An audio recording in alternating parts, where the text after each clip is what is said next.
Rejoins Manon Blangis, je suis désolé. Allez-y. Manon Blangis. Manon Blangis, on vous écoute. Vous êtes ici depuis un moment.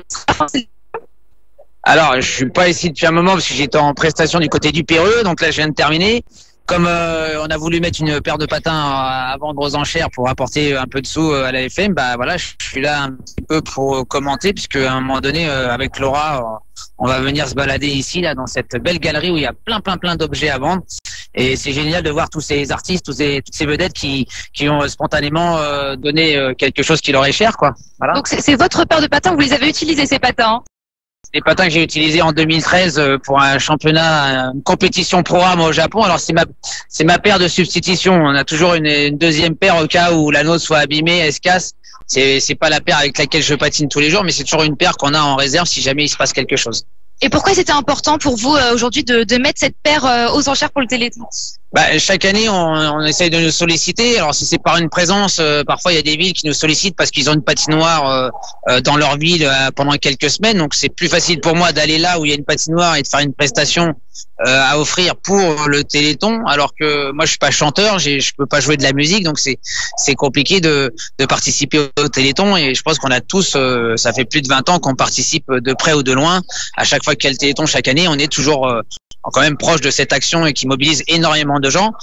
Et puis le fait d'avoir une paire de patins à déposer ici à vendre aux enchères, je pense que voilà, ça justifie ma présence ce soir, même si c'est que pour 3-4 minutes, c'est pas grave. L'important c'est de montrer que on est solidaire au Téléthon. Et vous espérez qu'elle va se vendre à combien cette paire de patins? C'est difficile à dire parce que je me dis qui va vouloir acheter la paire de patins, la mienne. C'est pas des patins magiques non plus, hein, c'est pas en 3 semaines en les mettant que vous allez faire des triple axel. Oh, pourquoi pas? Bah écoutez, si ça existe, je veux bien devenir l'entraîneur de cette personne. Donc déjà, non, mais c'est pour le symbole en fait. Hein, on sait que c'est symbolique. Ils sont utilisables. C'est du 41-42, donc bon, les gens qui feront du 40 pourront toujours les mettre. Ceux qui font du 45, ça sera un petit peu plus difficile de rester une demi-heure avec. Mais non, c'est voilà, c'est pour le symbole de dire c'est les patins qui me serviront plus demain. Alors c'est vrai, à chaque fois on me demande des patins à vendre aux enchères.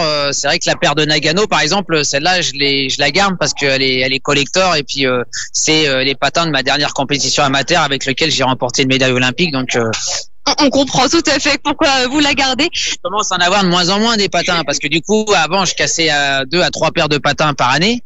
Et puis maintenant, dans mon activité, si vous voulez, je pratique plus autant, je fais moins de spectacles durant l'année, donc je casse une paire de patins par an. Donc et elles ont pas vraiment d'histoire parce qu'elles ont pas participé à des compétitions importantes. Elles ont fait peut-être une centaine de galas, mais pas les Jeux Olympiques. Donc ça peut être moins de symbole, mais en tous les cas, il y a toujours l'odeur de mes pieds qui sont dedans, quoi. Voilà. Eh bien, très bien. La personne qui les achètera aura donc l'odeur des pieds de Philippe Candeloro avec lui. Ça sera déjà un bon souvenir, mais ça va, ça sent pas trop mauvais non plus, quoi. On espère. Mais pourquoi c'est important pour vous de vous engager pour cette cause en particulier, donc la lutte contre les maladies génétiques?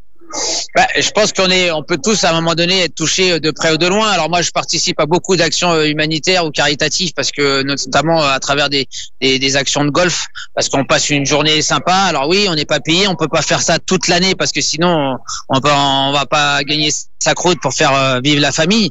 Mais je pense que c'est aussi important le Téléthon que d'autres associations. Je milite beaucoup pour l'UNICEF qui est la sclérose en plaques. Donc pour moi, ce qui est important, c'est de pouvoir filer un petit coup de main à un moment donné. C'est pas moi qui vais sauver la planète, mais ou les gens qui sont atteints d'une maladie, mais voilà, le fait de contribuer, je pense que c'est déjà avancer main dans la main, quoi. Voilà, c'est comme pour moi les restos du cœur, c'est pareil. C'est que si à un moment donné on a envie de faire un petit coucou et d'être sympa et de militer avec plein de gens qui vont donner ou offrir un peu à manger, à boire, comme ils disent dans la chanson.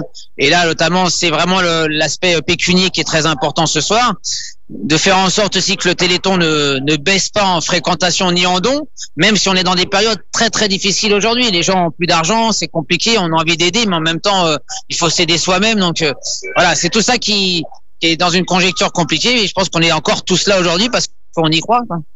On a vu cette année quand même que même si, comme vous le disiez, la situation est un peu compliquée parfois pour certaines personnes, les dons ont quand même explosé par rapport à l'année dernière. On est en hausse quand même. Et ben tant mieux. Et puis on est que samedi soir, donc je crois que le Téléthon s'arrête demain. Donc on a encore un petit peu de temps.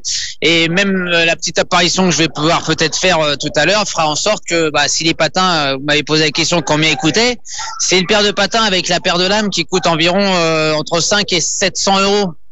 Alors moi j'ai pas les mêmes tarifs parce que forcément j'ai des réductions, mais neuf déjà. Donc le fait qu'on les ait portés, théoriquement, voilà, il faudrait pouvoir atteindre au moins les 1000 € pour que ce soit déjà rentable pour la FM. Et puis pour le symbole de la paire de patins, parce qu'une fois Nelson Montfort a vendu à faire conclu une de mes paires de patins aussi, et ça atteint les 1200 €. Donc espérons que ce soir on atteigne la même chose. On essaye de faire mieux ce soir que les 1200 € que la dernière paire de patins. On va essayer, on va voir comment je me débrouille avec ces patins, voilà.